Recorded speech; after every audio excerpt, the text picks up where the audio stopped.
Hi, we are Group 5 and welcome all of you in our presentation.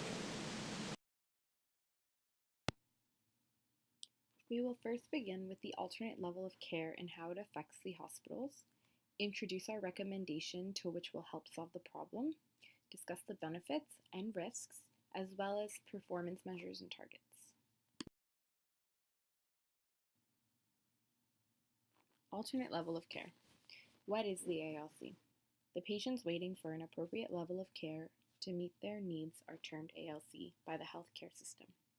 Patients are considered to be in the ALC, are designated by their physicians, and are no longer in the acute phase of their illness, but are occupying acute care beds while waiting to be transferred to their appropriate place. These patients could be waiting for long-term care facilities, nursing homes, rehabilitation centers. The problem with this system is that these patients are not being discharged to the appropriate places fast enough. Therefore, more beds are occupied by patients who are no longer in the acute phase of their illness. In the Central East hospitals, the ALC occupies approximately 18% of beds, which accounts for about 165 patients who do not require acute care but cannot be safely discharged. Another major concern is that approximately 40% of the ALC patients are over the age of 80 and are waiting to be placed in a long-term care facility, and the occupancy of those centers are at 98%. This poses one of the biggest problems for the ALC. As you can see, the ALC department poses a large problem on the availability to treat and care for new patients in the acute phase of care. This presentation will give a better understanding of the problem and how we can begin to make it better.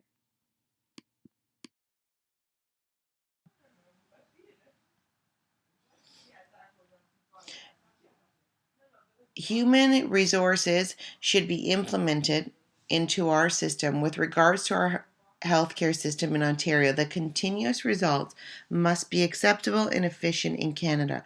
Our healthcare government should invest in the support that provides optimum healthcare and the well-being of providers.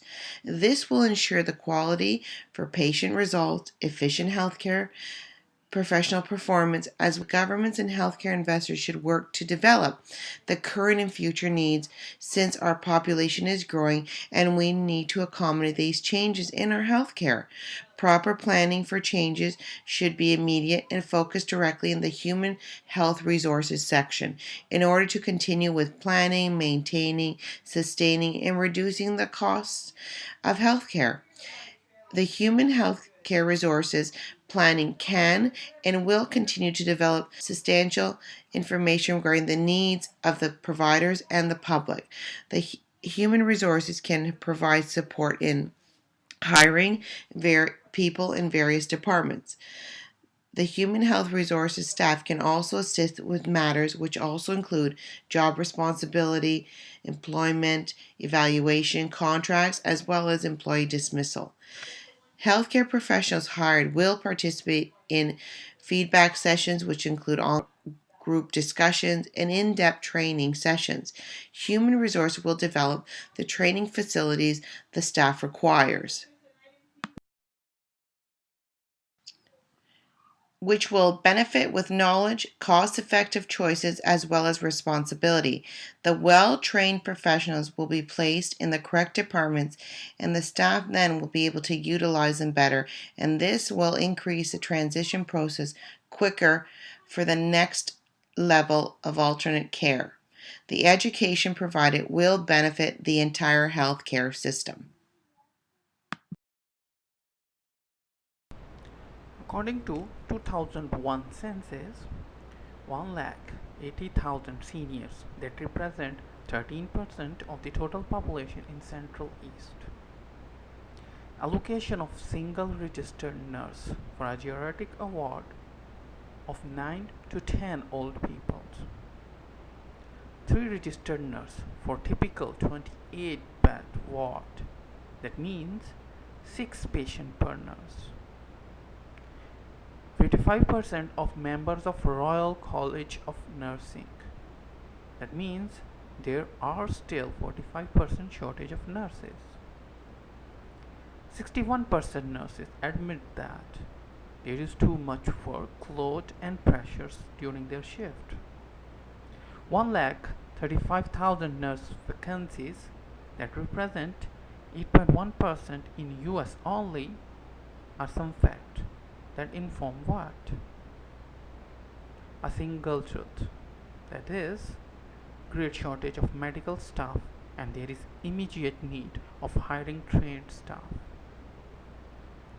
According to Provincial Health Planning Database, the average length of hospital, the average length of stay for patient should be 5.7 days, but the average length of ALC patient is 17.7 days, which means there is 3 times more usage of resources in these hospitals. It further revealed that number of ALC days in Central East Link hospitals has increased up to 63% in just 2 years, that is 2004-2005. All these facts emphasize the desperate need of hiring more trained staff.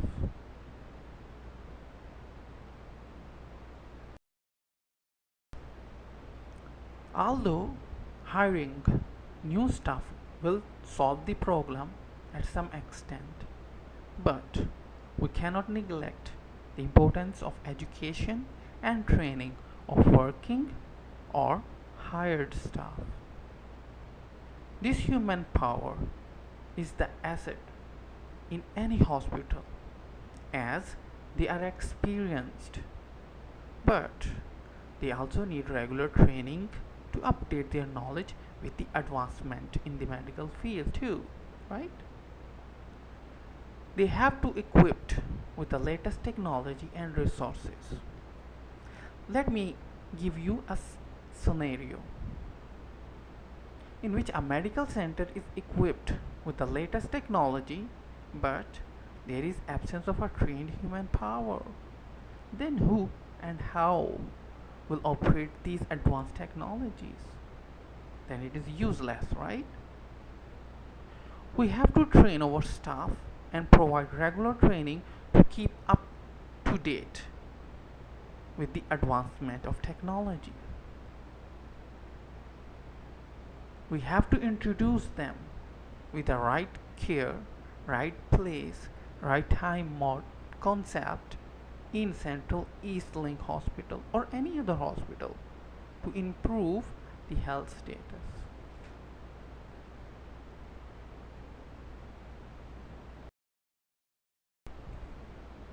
Now, reverse the scenario and look on the other side. If healthcare facilities have well educated, trained, and experienced staff, and they don't have the latest technology or equipment, then it is useless too, right?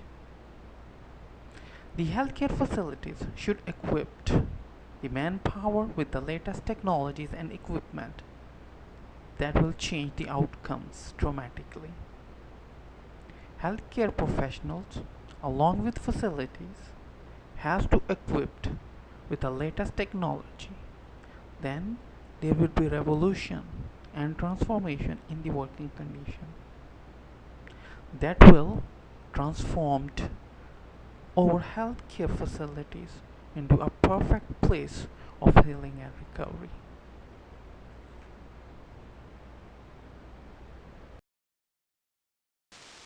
Risk assumptions, scarcity of the resources, technical and particularly financial, to implement the designed human resource development plans, coordination of issues, although systems and mechanisms established, it takes time to familiarize and to adhere to.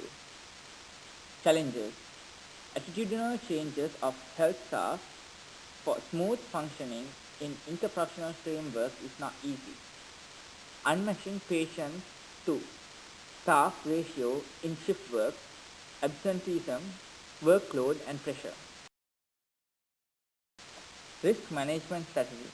financial remuneration, and monetary benefits to encourage staff, strong coordination mechanism, strict rules and regulation in place, rewarding in recognition of best services, promotions and recognition, etc., to boost the staff morale, and disciplinary actions in violation of policies, principles, and rules and regulations.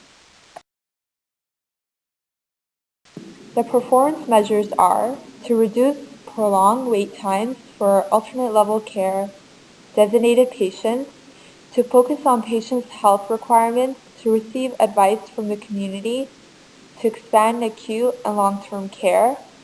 Human resources will help to establish both long-term care and acute care for patients. It will satisfy patient care within the healthcare community and improve the health of many patients. Moreover, it will ensure that healthcare services will be modified to meet patient values. The target is aimed to assist alternate level care designated patients in improving the care they receive and will reduce turnover rates. This is a key requirement for successful healthcare facilities. Also, to accomplish the most effective patient care and to provide the most advanced care services to all patients. So these are our references. I hope you enjoy our presentation. Thank you very much.